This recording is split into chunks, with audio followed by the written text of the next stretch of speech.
जिंदगी मन आईस तभेले दुनिया रंगीन हो गे छिमे। पहली नजर में तोर माया हो गे, दिल हर मोर दीवाना हो गे। तोर हंसी मन जादू है रानी, तैच हमर सपना कहानी बुरा। तोर बात माय अपना पन लागे, तोर संग हर दुख घलो भागे, तोर संग हर दुख घलो भागे। धीरे धीरे माया बढ़त गे, मोर दिल तैच में बसत गे वो बसत गे। तोर संग जीना तोर संग मरना, साथ नहीं छोड़बो जन्म जन्म ना।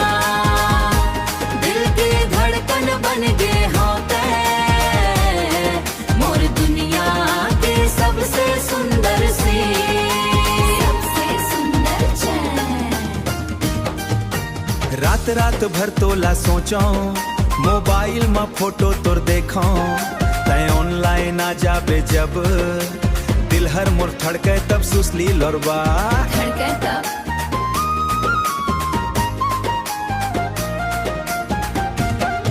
तोर मैसेज पढ़ के हंसते थो, चोरी चोरी तोला याद कर थो। तोर आवाज मन जादू है, सुन के मोर दिल होथे सो गलो ना। तय बिना सुना लगे रे संसार, तोर बिना अधूरा मोर प्यार।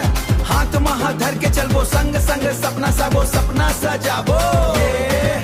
तोर प्यार में फुल क्रेजी हो गे हाँ, दिन रात बस तोर सपना देखो। बाइक मन घुमाबो सिटी पूरा, तोर संग बितही हर लम्हा फ्यूटरा।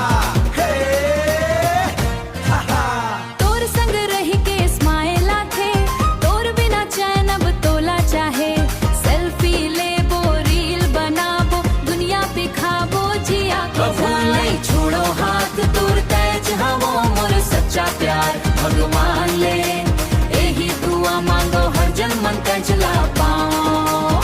तोर संग जीना तोर संग मरना, साथ नहीं छोड़बो जन्म जन्म ना। माया के रंग मन रंग गे हन, अब तैच हो मोर भगवान। तोर संग जीना।